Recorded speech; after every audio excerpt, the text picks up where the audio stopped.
자, 이번 4월 총선에서 개혁신당을 이끌 투톱, 오늘은 이준석 개혁신당 공동대표 만나보겠습니다. 안녕하세요. 네, 안녕하세요. 개혁신당 합쳤잖아요. 예, 예. 개혁신당은 보수정당입니까? 진보정당입니까? 중도정당입니까?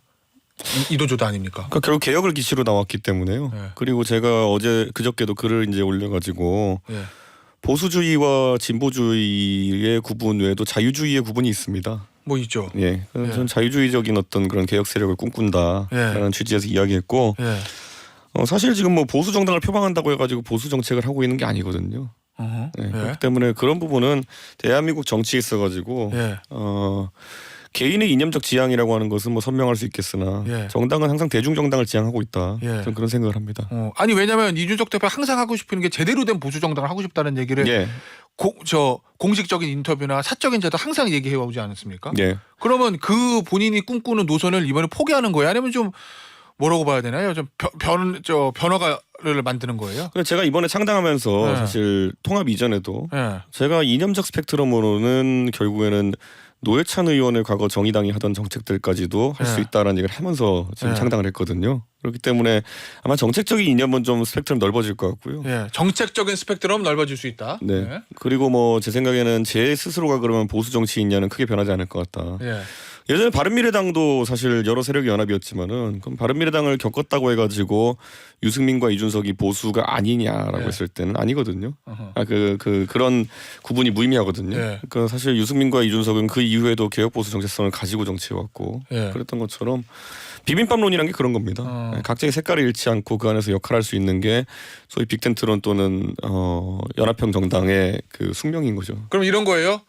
제대로 된 보수 정치를 하고 싶어하는 보수 정치인 이준석의 꿈은 포기하지 않았으나 이번 총선이라는 현실을 앞두고 통합을 택할 수밖에 없었다. 이렇게 이해하면 되는 거예요? 현실론도 동작할 수밖에 없고요. 네. 그리고 원래 임계질량이라고 하죠. 어느 정도 네. 덩어리가 되어야 그 다음에 이제 사실 선거를 치를 수 있는 지점이 있거든요. 예. 그래서 임계질량을 넘기기 위한 통합을 하긴 했습니다. 예. 내부에 반발은 없었어요. 그러니까 천하용인 네 사람 중에서 제가 다 인터뷰를 해봤잖아요. 네. 보면 두 사람은 자강론, 두 사람은 합당론이었 것 같더라고요. 예. 예. 그런데 결정적으로 이 대표가 통합적으로 갔던 이유는 뭡니까? 자강을 포기하고. 저희가 원래 던졌던 것이요. 네. 사실 뭐 자강과 통합 외에도 여러 스펙트럼이 있고 그 안에서 네. 이런 것도 있었습니다. 네. 저희가 최종적으로 회의에서 결정했던 협상안이라는 거는 예. 그 이낙연 대표 측에 예. 여론조사 경선으로 당명과 대표를 정하자라고 이제 보냈어요. 예. 예. 근데 그게 사실 이건 굉장히 대결적인 어떤 통합이거든요. 네, 맞아요. 그리고 높은 확률로 저희가 뭐 당명과 당대표 모두 이겼을 거라 보는 분들이 있습니다. 근데 그렇게 했을 때는 통합의 시너지가 나지 않죠. 예, 그렇게 뭐 어느 쪽이 이길지 진지 확단할 수 없는 상황 속에서 예. 진 쪽은 그냥 참여를 주저하게 되겠죠. 예. 예, 그렇기 때문에 저는 거기서 어느 정도 이제 결단을 내려가지고 예. 시너지가 나는 통합을 해야겠다는 생각했습니다. 알겠습니다. 실제로 지지층 이탈이 좀 있습니까? 당원 막 가입한 거 당원 탈퇴한 사람 뭐 있을 수밖에 없습니다. 그리고 네. 저희 개혁신당은 온라인에 소송관이 마련돼 있기 때문에 예. 다른 세력보다 그것이 대중에 공개되는 그 경향성이 강합니다. 어허. 제가 알기로 이제 이낙연 총리가 주도하는 새로운 미래 측에서도 뭐 탈당 인원이 있었고 네. 뭐 그리고 지금도 다소 이런 결합에 대해서 뭐 의문을 가진 분들이 있다 들었지만은 저희는 뭐 당원 커뮤니티가 공개되어 있기 때문에 네. 소망이 노정되는 것이죠. 이탈하는 지지층 어떻게 설득하실 거예요? 제가 그래서 전 당원에게 우선 이메일을 통해 가지고 네. 한번 알렸고 내 통합의 당일성, 내가 통합을 할 수밖에 없었던 이유 뭐 이런 거요? 그렇죠. 그리고 그것에 대해서 또 호응해 주시는 분들이 있고 예. 그럼에도 불구하고 아직까지도 받아들이지 못하시는 분도 있고 예. 실제 그래서 뭐 이탈하시는 분도 있고 예.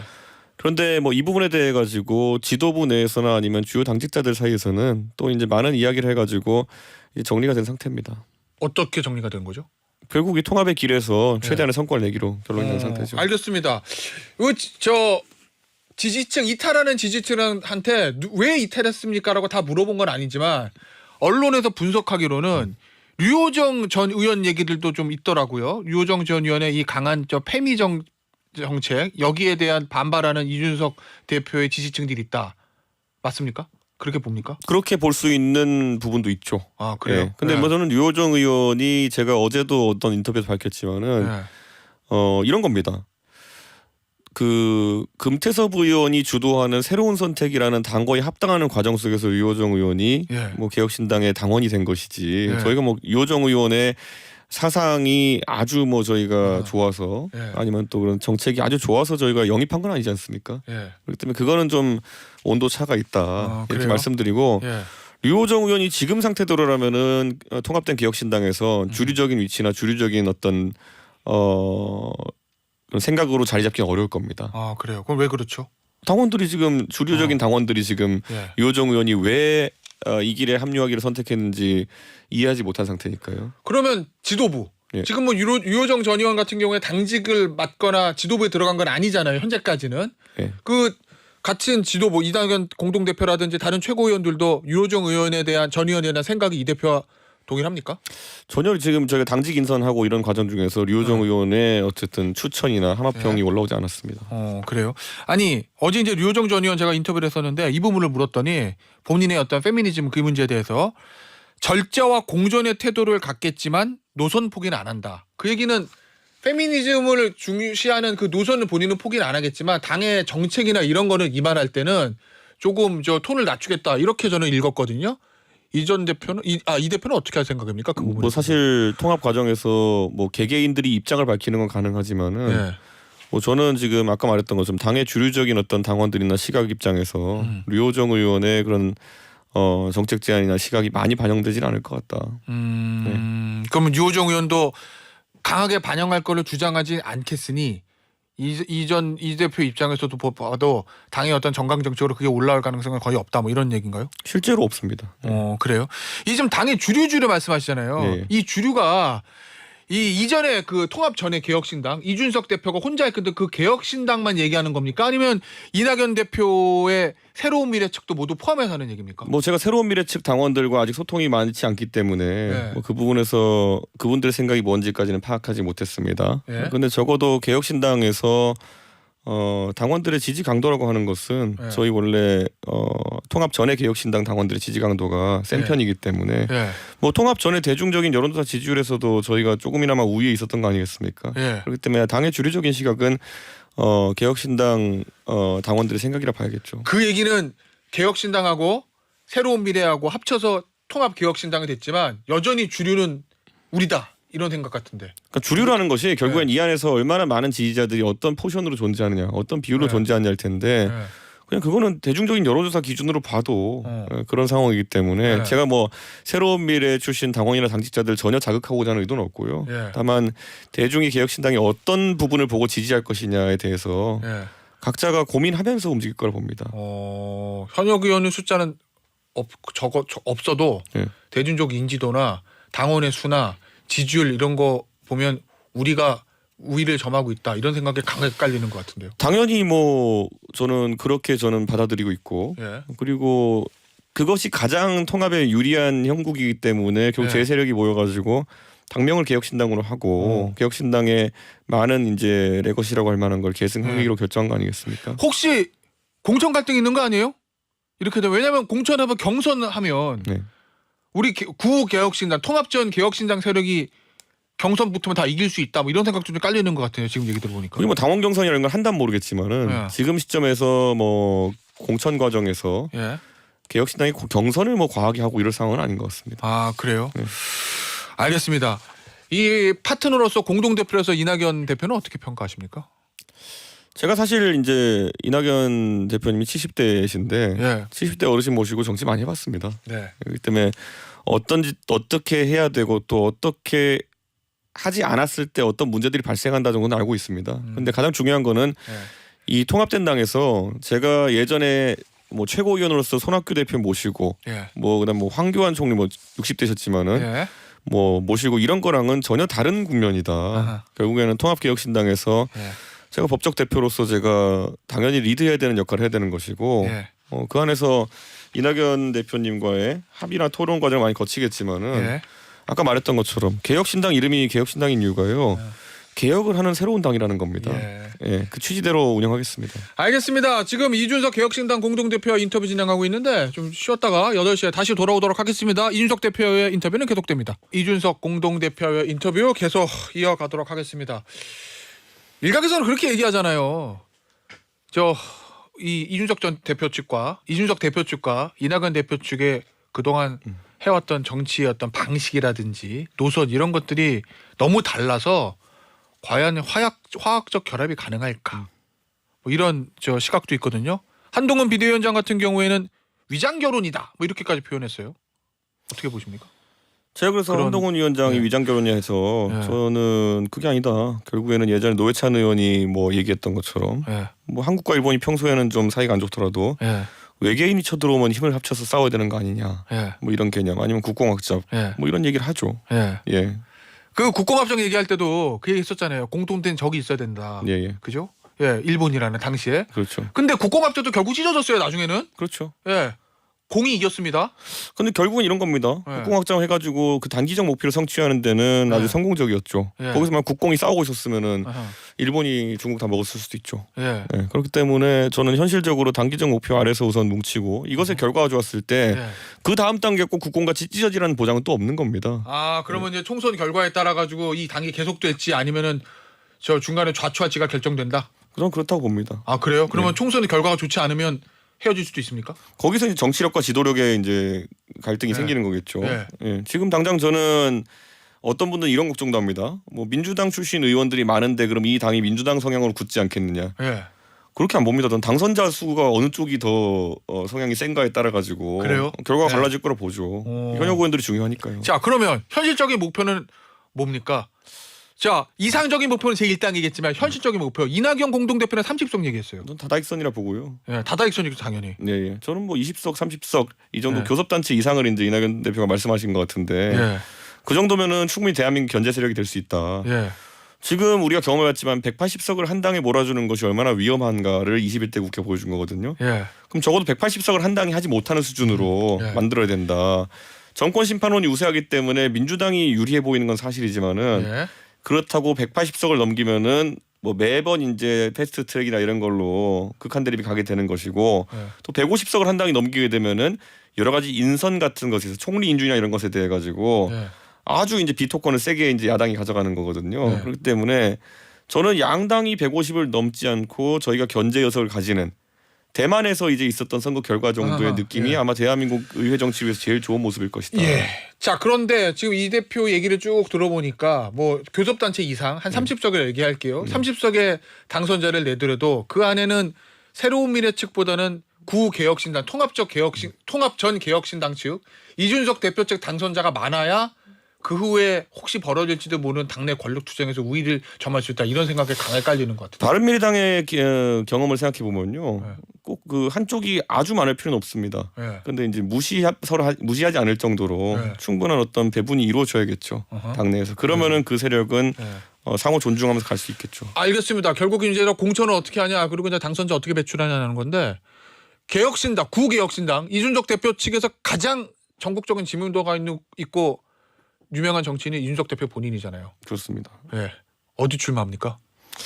지금 한 6, 7군데 놓고 분석하고 있습니다. 예. 예. 그런데 뭐 개혁신당의 이제 통합 후의 지지율이라는 게 예. 어떤 점에서 강세를 보이고 어떤 점에서 약세를 보일지 같은 게 아직 완벽히 파악되지 않았거든요. 예. 그렇기 때문에 좀 더 뭐라 해야 될까요? 차근차근 저희가 판단해야 할 부분이 있다. 그 6개 지역구를 놓고 분석을 할 때 지역구 중 고를 거 아니에요. 네. 그 고르는 기준이 제일 1번 기준이 본인의 당선 가능성입니까? 아니면 개혁신당의 붐업과 성공입니까? 당선 가능성과 더해가지고 네. 명분이 있어야겠죠. 어허. 그래서 그 명분을 지금 네. 있는 곳들로 해서 6, 7군데 정도를 골라놓고 네. 뭐 명분의 기준이 다 다를 겁니다. 그래서 네. 7개마다 거기에서 지금 모색 중에 있습니다. 혹시 비례로 갈 생각은 없습니까? 지금 상황에서 비례를 간다는 거는 네. 사실 비례 정당을 하겠다는 취지로 이제 읽히거든요. 아니 비례정당 위성정당 안 해도 네. 비례 후보 낼 수 있잖아요. 그래서 저는 그거는 지금 상황에서 통합 당 대표로서 할 수 있는 선택이 아니다. 저는 이렇게 생각합니다. 그 지역구 6곳은 수도권, 영남, 뭐 중부, 충청 다 흩어져 있습니까? 그게 이제 안심번호 신청을 해야 되거든요. 저희가 이제 여론조사 분석해 보려면은 네. 한 6, 7군데에 뭐 영남도 있고 수도권도 있고 네. 뭐 이렇게 해서 신청을 해놨습니다. 그 수도권은 국민의힘 기준으로 하면 국민의힘 강세 지역입니까? 열세 지역입니까? 다 있습니다. 아 그래요? 네. 그러니까 저희 지지율의 특성이 뭘지를 그리고 3자 구도에 놓였을 때 어떤 상황이 발생할지를 예. 기분석해놓은 자료들이 많이 없기 때문에 예. 저희가 직접 해야죠. 예. 앞서 제가 그런 말씀 질문 드렸잖아요. 그럼 개혁신당의 당세가 더 새로미래 측보다 세 보이니까 경선 붙으면은 이긴다는 자신감 있는 거 아니냐라는 질문에 저희는 경선할 일 없습니다 이렇게 얘기했거든요. 예. 그럼 공관위원장이 대부분 전략공천하다는 얘기잖아요. 아마 지금 복수의 지원자가 있는 지역과 특히 수도권에서 많지는 않을 것이다. 아, 그렇다. 이미 그런데 복수의 지원자가 있는 곳들이 있긴 있습니다. 예. 예, 그런데 뭐 그런 경우에는 최대한 조정을 해야죠. 이제, 예. 그럼 결국 공관위원장이 중요할 건데 예. 왜냐하면 그 이름 있는 저 정치인들이 많고 신인들도 이렇게 있기 때문에 배치를 잘해야 될 거 아니에요. 예. 공관위원장 김종인 위원장 썰 제시했다가 김종인 위원장이 나 관심 없다 이렇게 한 칼에 잘라버렸거든요. 김종인 위원장 같은 분이어야 된다는 걸 제시한 거죠. 예. 그러니까 뭐냐면 정무적 감각이 있고 메시지 능력이 있는 그런 준 정치인이어야 된다. 예. 이런 거죠. 공관위원장이 단순히 공천만 하는 것이 아니라 예. 그런 역할도 해야지만이 신당이 지금 치고 나갈 수 있다. 예. 그런 취지에서 한 말이고 저는 김종인 위원장께 제가 따로 의사타진을 아직 하지도 않았습니다. 아, 그래요? 네, 그렇기 때문에 예. 저는 뭐 그 부분은 저희가 전략적으로 판단해가지고 움직일 겁니다. 의사타진할 생각은 있습니까? 회의 내에서 아직까지 저희가 공관위원장 선임에 대해 가지고 네. 아주 확실하게 이야기하지 않았습니다. 근데 내부 구성원들의 총의가 모아지면은 네. 뭐 김종인 위원장뿐만 아니라 어떤 분에게도 그런 조건에 부합한다면 의사타진을 할 수 있겠죠. 아니 왜냐면 이준석 대표하고 금태섭 최고위원도 김종인 위원장이랑 워낙 관계가 좀 있으니까 저 이낙연 대표 측에서만 반대하지 않으면 가능성이 좀 있어 보여서 제가. 뭐 열어놓고 보겠지만은 네. 아직까지 이 논제가 뭐 회의 테이블에 올라오지 않았기 때문에 그래요? 예, 지켜봐야 됩니다. 알겠습니다. 양정숙 의원 영입했어요. 예. 모 언론에서는 버저비터다. 음. 국고보조금 마지막 순간 더 받았다. 뭐 이런 얘기들도 쓰던데. 그러면 황보승희 의원 영입설 있거든요.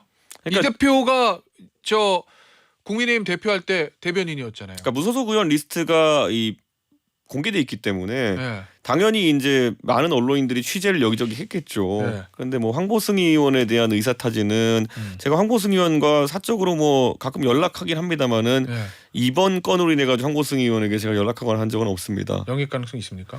지금 시점에서는 구성원들과 그 논의를 하지 않았고 왜냐하면은 양정숙 의원이 버저비터다 뭐 이런 말씀하시지만은 네. 사실 며칠 전부터 저희는 좀 알고 있던 내용이라 가지고 아, 그래요? 예, 그게 네. 이제 좀 극적인 시점에 실제로 입당을 하셨기 때문에 그런 거지 연휴 네. 끝나고 하신 거거든요. 예. 실제 어떤 상황이 전개될지는 저희는 며칠 전에 알고 있었습니다. 예. 알겠습니다. 지금 당 지지율이 한 10% 안팎으로 나오는 것 같습니다. 네. 예. 그런데 결국 이거 밖에서 난리 났어요. 저 여론조사 결과 읽어야 돼가지고 제가 잠시 후에 읽어드릴게요. 예. 당 지지율보다 총선에서 득표는 더 해야 될 거 아니에요. 당선자들. 그렇습니다. 예, 예. 당선 더 내야 될 거 아닙니다. 근데 제3지대라는 게 지지율은 나와도 실제로 저 투표장 들어가면은 1번, 2번을 관성처럼 찍는 유권자들이 있지 않습니까? 지지율을 실제 득표로 연결시키려면 뭐가 있어야 된다고 보세요? 비단 주머니 가지고 있어요? 저는 지난 강서보궐선거에서 보면 네. 양당의 지지율이 비슷해 보이는 와중에 모름 없음이 어디로 몰려가느냐 굉장히 중요하다 네. 이런 생각을 합니다. 네. 그래서 너희 당을 신뢰하진 않지만 너희가 대안 세력이 된다라는 걸 인지한 유권자가 많아질수록 네. 저는 개혁신당의 후보들의 지역구나 비례대표 득표율이 높아질 거라 봅니다. 예. 그래서 저는 지금 시점에서는 저희가 뭐 합당 이전에도 선명한 개혁성으로 사실 이런 말씀을 많이 하셨어요. 그래 아직까지는 당을 지지할지 모르겠지만은 적어도 개혁신당에서 던지는 정책적 화두들 같은 경우는 꼭 필요한 시점이고 용기 있게 한 거 참 좋게 본다 이런 말 많이 들었거든요. 저희는 그 역할을 충실히 하면은 당연히 모름 없음에 해당하는 국민들이 더 많은 관심 가질 거다 생각합니다. 이준석 대표 그 추상적인 얘기 말고 구체적인 거 뭐 하나만 비단 주머니 풀어놓고 가세요. 그건 선거 진행돼야 전략이 나오는 거죠. 아 그래요? 예. 가지고는 있습니까? 비단 주머니 3개? 이런 거죠. 그러니까 그 선거에서 국지적으로 어떤 지지를 올리기 위한 전략들이 비단 주머니에 해당하는 거고요. 지금은 굉장히 대전략을 지금 잘 가져가야 되는 상황입니다. 그렇기 때문에 그때는 뭐 편지 쓰고 이런 것들은 막판에 이슈 만들기 위해서 했던 게 비단 주머니에 해당하는 거고 지금은 전체적인 지지율 건전하게 올려야죠. 알겠습니다. 마지막 질문이에요. 지금 새로운 미래하고 개혁신당이 합쳐서 통합개혁신당 됐습니다. 양 세력이 반 이재명, 반 윤석열 말고 공통적으로 추구하는 가치, 지향점 있습니까? 하나만. 이름이 개혁인 것처럼요. 개혁 추구하고 저는 지금 시점에서 가장 중요한 거는 결국 정당 정치에 있어서 정치개혁 아젠다를 던지는 게 중요하다. 그래서 저희가 어제도 논의를 했는데 예. 결선 투표제라든지 예. 이런 아젠다들을 저희가 많이 내놓을 예정입니다. 정치개혁 아젠다요. 예. 알겠습니다. 자, 방금 전에 제가 개혁신당 저 제3대 지지율과 관련해서 YTN 엠브레인 퍼블릭이 저 6일과 7일 실시한 여론조사에서 제3세력의 개혁신당을 합쳤을 경우를 가정해서 총선 투표 의향을 물었습니다. 지역구요. 국민의힘 30%, 민주당 31%, 이준석 이낙연 통합정당 즉 개혁신당 11%가 나왔다는 거. 전화 면접 조사로 진행됐다고 합니다. 자세한 내용은 중앙여론조사심의위원회 홈페이지를 참조하시면 됩니다. 개혁신당 이준석 공동대표의 인터뷰 여기서 마무리하도록 하겠습니다. 이준석 대표였습니다. 감사합니다. 네, 감사합니다.